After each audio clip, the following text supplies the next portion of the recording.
হঠাৎই শালিনী নিজের দোকান অ্যান্টিক এই সমস্ত কথা বলতে শুরু করে দিয়েছিল, যা শুনে নীল কিছুই বুঝতে পারছিল না।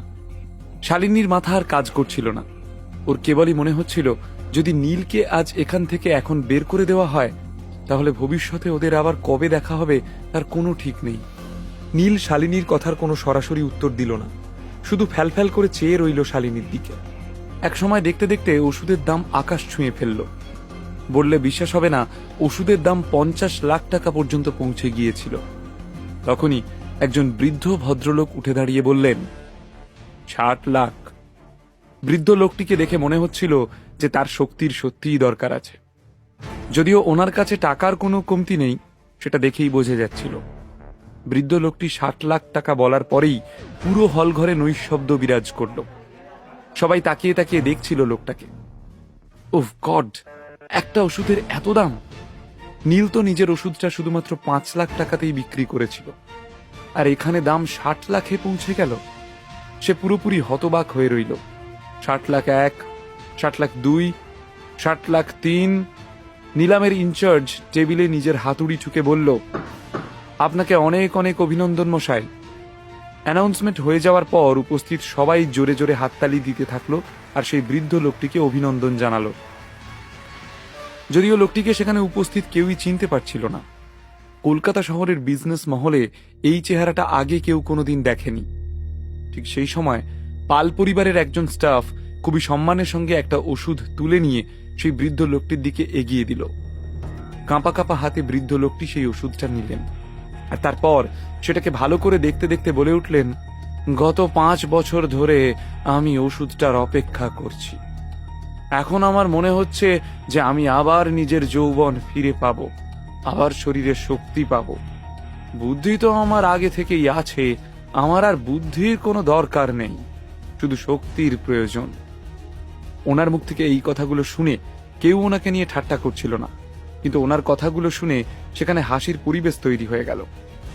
বেশ জমাটিয়া ভাবে কথাগুলো বললেন উনি। দাদুর মাথায় কি সত্যিই বুদ্ধি আছে?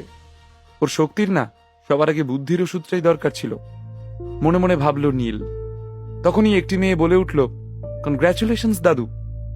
এই মেয়েটিকে দেখে মনে হচ্ছিল যে তার বয়স খুব বেশি হলে 20-21 হবে, আর দেখতে অপ্সরাদের থেকে কম কিছু না। তার উপরে নীলের নজর পড়তেই ও কেমন যেন হঠাৎ আনমনা হয়ে পড়ল, কিন্তু তাড়াতাড়ি নিজের মনকে সামলে নিল সে।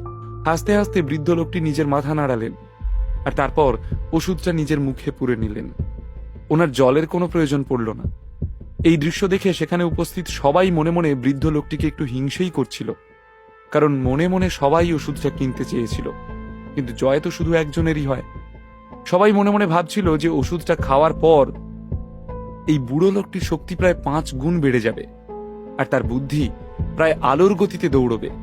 শেষ বয়সে এসে এই ওষুধ যেন তার জন্য অমৃতের কাজ করবে। যদিও নীল এসবের ঠিক উল্টোটাই ভাবছিল। তার মাথায় অন্য আশঙ্কা ঘুরপাক খাচ্ছিল। এইসব ঠিক হচ্ছে না, কিছু তো একটা হতে চলেছে। নীল, তুমি বলছিলে না এই ওষুধটা কোনো কাজের না? দেখতে পাচ্ছ বুড়ো লোকটাকে? ওষুধটা খাওয়ার পরেও উনি একদম ঠিক আছেন। দেখতে পাচ্ছ তো তুমি? বিক্রম সার্কাস্টিক হয়ে বলল। আমি জানি মনে মনে তোমার খুব হিংসে হচ্ছে, কিন্তু কি আর করা যাবে বলো? তোমাকে তো পুরো জীবনটা এমনিতেই হিংসে করেই কাটিয়ে দিতে হবে। তোমার কাছে এত টাকা কোথায় যে তুমি এইসব ওষুধ কিনতে পারবে? বিক্রম কথাগুলো ইচ্ছে করেই বেশ উঁচু স্বরে বলল, যাতে আশেপাশের লোকেরাও কথাগুলো শুনতে পায়, যাতে সবার সামনে নীল অপমানিত হয়। কিন্তু বিক্রমের কথা শেষ হবার সঙ্গে সঙ্গেই সেই বয়স্ক লোকটার গলা থেকে একটা চিৎকার শোনা গেল। তারপরেই সবাই দেখতে পেল বয়স্ক লোকটার মুখের রং বদলাতে শুরু করেছে, ওনার পুরো শরীর কাঁপতে শুরু করলো, আর দেখতে দেখতে তিনি মাটিতে লুটিয়ে পড়লেন। লোকটির চোখ দুটো বন্ধ হয়ে গেল, কিন্তু ওনার শরীর এখনো থরথর করে কাঁপছিল। দাদু, কি হলো তোমার? কোথায় কষ্ট হচ্ছে? মেয়েটি প্রচন্ড ভয় পেয়ে কান্নাকাটি শুরু করলো। এই লোকটা হঠাৎ করে অজ্ঞান হয়ে গেল কেন? হার্ট অ্যাটাক হলো না? এই বয়সে এমন ওষুধ খেয়ে সেটা হয়তো সহ্য করতে পারেননি। ওনার হার্ট হয়তো দুর্বল, নাকি এই ওষুধটাতেই কোনো গন্ডগোল রয়েছে? এই নীল ছেলেটা কি তাহলে ঠিকই বলেছিল? এই বুড়ো লোকটা মরে যাবে না তো আবার? উপস্থিত কয়েকজন খুব নিচু স্বরে আলোচনাগুলো করছিল আর বারবার নীলের দিকে তাকাচ্ছিল। না না, ওসব কিছু না, এটা একটা কোইন্সিডেন্স মাত্র। পাল পরিবার এমন কোনো জিনিস নিলাম করবে না যাতে কারোর ক্ষতি হয়। নিশ্চয়ই ওই লোকটারই কিছু একটা অসুখ ছিল। সবাই পাল বাড়িতে দাঁড়িয়ে ওদেরই নিন্দে করার সাহস পাচ্ছিল না, কিন্তু এই সব কাণ্ড দেখে বিক্রমের মুখের অবস্থা দেখার মতো হয়ে গেল। ওকে দেখে মনে হচ্ছিল ওর মুখের সব কথা হারিয়ে গেছে। ও চুপচাপ কথা না বাড়িয়ে নিজের জায়গায় বসে পড়ল। নীল তো দেখছে একদম ঠিক কথাই বলেছে, কিন্তু ও তো শুধু একজন ইউজলেস ঘর জামাই। এটা শুধু একটা কোইন্সিডেন্স, এর থেকে বেশি কিছু নয়। বিক্রম মনে মনে ভাবল। আশেপাশের লোকেদের চেঁচামেচি শুনে অঙ্কুশ তাড়াতাড়ি স্টাফদের নিয়ে ভেতরে চলে এলো। ম্যাম, আপনার দাদুর কি কোনো রকম হেলথ ইস্যু আছে? প্রশ্নটা করার সময় অঙ্কুশের মুখেও আশঙ্কার কালো মেঘ দেখা যাচ্ছিল। আপনারা কি বলতে চাইছেন? মেয়েটি খুব কঠিন গলায় অঙ্কুশের দিকে তাকিয়ে বলল, হতে পারে আমার দাদুর বয়স হয়েছে, কিন্তু উনি একদমই সুস্থ ছিলেন। ওনার কোনো রকম অসুখ নেই। এই বয়সেও উনি যথেষ্ট ফিট ছিলেন। আমার তো মনে হচ্ছে আপনাদের ওষুধের মধ্যেই কোনো গন্ডগোল রয়েছে, কিন্তু আপনারা সেটাকে পাত্তা দেননি। আপনাদের কেয়ারলেসনেসের জন্যই এই ঘটনা ঘটেছে। কথাগুলো বলতে গিয়ে মেয়েটির মুখ চোখের ভাব খুবই ভয়ানক হয়ে উঠল। আর হবে নাই বা কেন? ওর দাদু মাটিতে জ্ঞান হারিয়ে পড়েছিলেন। ওখানে উপস্থিত কারোর সাহসটুকু হচ্ছিল না যে তারা এগিয়ে এসে কোনো কথা বলে। ম্যাম, আপনার অবস্থা আমরা বুঝতে পারছি, কিন্তু আজ পর্যন্ত কখনো এরকম হয়নি যে পাল পরিবার কোনো জিনিস নিলাম করেছে আর সেটাতে কারোর কোনো রকম ক্ষতি হয়েছে। আমাদের জন্য এটা প্রথমবার। অঙ্কুশ কথাগুলো যেন মেয়েটির সঙ্গে সঙ্গে নিজেকেও বোঝাতে চাইছিল। আপনি কি বলতে চাইছেন যে আমার দাদুর শরীরে কোনো সমস্যা আছে? মেয়েটি হঠাৎ জোরে চেঁচিয়ে উঠে বলল, এই তোমরা তাড়াতাড়ি ভেতরে এসো। দেখতে দেখতে হলঘরের মধ্যে 5 থেকে 6 জন কালো জামা পরা সন্ডা মার্কা লোক এসে হাজির হলো। এসেই মেয়েটির পাশে দাঁড়িয়ে পড়ল। লোকগুলোর চোখ লাল, ভুরুকুচকে এভাবে তাকিয়েছিল যেন এখনই সবাইকে মেরে শ্মশান বানিয়ে দিতে পারে। যদি আমার দাদুর কিছু হয়ে যায় তাহলে আমি আপনাদের পুরো গোষ্ঠীকে শেষ করে দেব। পাল পরিবারকে শুধু কলকাতা থেকে না, এই দুনিয়া থেকে মুছে দেব। অঙ্কুশের দিকে রাগী চোখ করে তাকিয়ে বলে উঠল মেয়েটি, দেখুন ম্যাম, যা হয়ে গেছে তা হয়ে গেছে। সেটা নিয়ে কথা বলে সময় নষ্ট করার কোনো মানে হয় না। আপনি যদি চান এখনই আপনার দাদুকে চিকিৎসার জন্য হসপিটালে পাঠিয়ে দিতে পারি, কিন্তু আপনি যদি এইভাবেই আমাদেরকে দোষ দেন তাহলে তাতে লাভের লাভ কিছুই হবে না। অঙ্কুশও মাথা নিচু করে সবকিছু এত সহজে মেনে নেওয়ার লোক নয়। সেও পাল পরিবারের ছেলে, ওরও এই চত্বরে চেনা জানা কম নেই। আপনার কি মনে হচ্ছে আমি আপনার সঙ্গে এখানে মজা করছি? মেয়েটি নিজের ব্যাগ থেকে একটা সবুজ রঙের হিরে বের করল। হিরেটা এতই বড় ছিল যে সেটা মেয়েটার হাতে ঠিক মতো ধরছিল না। হিরেটা দেখেই অঙ্কুশের মাথা ঘুরতে লাগলো। তার চোখে ভয়ের চিহ্ন দেখা দিল। তার পুরো শরীর কাঁপতে শুরু করলো। আই এম সরি ম্যাডাম, আমি আপনাকে চিনতে পারিনি, ভুল হয়ে গিয়েছে। হঠাৎই অঙ্কুশের সমস্ত সাহস ভয়ে পরিণত হয়ে গেল। মেয়েটির সামনে মাথা নিচু করে দাঁড়িয়ে রইল সে। নীল কিছুটা দূরে দাঁড়িয়ে এই সমস্ত ঘটনা দেখছিল, কিন্তু তার নজর মেয়েটির হাতে থাকা হীরের থেকে সরছিলই না। মেয়েটির হাতে মিলেনিয়াম হিরে ছিল, যা পুরো দুনিয়াতে একটাই আছে।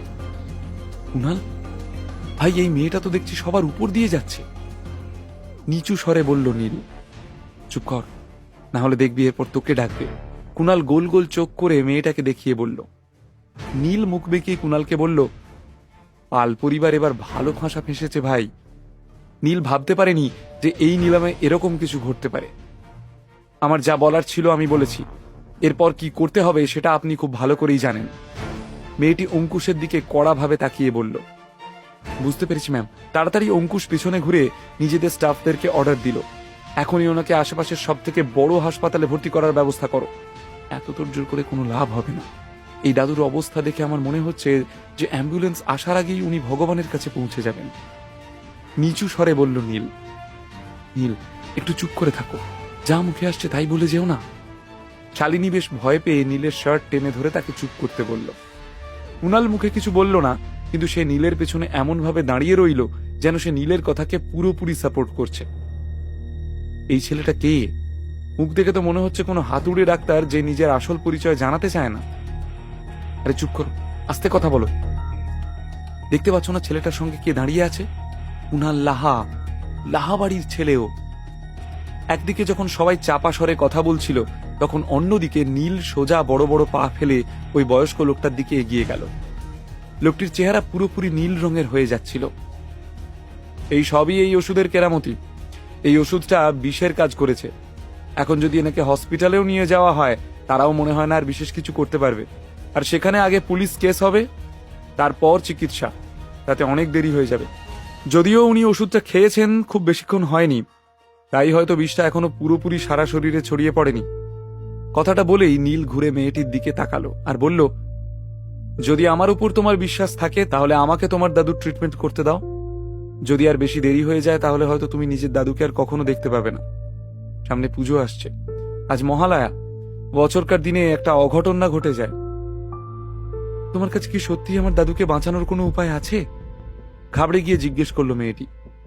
ওর উপর ভরসা করে কোনো লাভ নেই, ও শুধু সেন পরিবারের ইউজলেস ঘর জামাই। বিক্রম বেঁকে বসলো। নীল, প্লিজ নিজের চরকায় তেল দাও, বেকার ঝামেলা বাড়িও না। যদি তুমি লোকেদের জীবন বাঁচাতে এতই পারদর্শী হও তাহলে তুমি ডাক্তার হলে না কেন? সেন পরিবারের ঘর জামাই হয়ে বসে আছো কেন? বিক্রমের কথা শোনার পর যারা নীলকে এতক্ষণ চিনতে পারছিল না তারাও এবার নীলের পরিচয় পেয়ে গেল। সবাই নীলের প্রতি সন্দেহ প্রকাশ করে বলতে লাগলো, আরে আমি তো ভাবছিলাম এই ছেলেটা সত্যিই বোধহয় একজন ডাক্তার, কিন্তু এ তো সেই সেনদের ঘর জামাই, একে দিয়ে আর কি হবে? আরে কিচ্ছু হবে না, একটা অকর্মার ঢেকি। বেকার লোকেদের কখনো কোনো যোগ্যতা থাকে? এর উপর একদমই বিশ্বাস করা ঠিক হবে না। মেয়েটি কি সিদ্ধান্ত নেবে? সে কি নীলের উপর ভরসা করবে?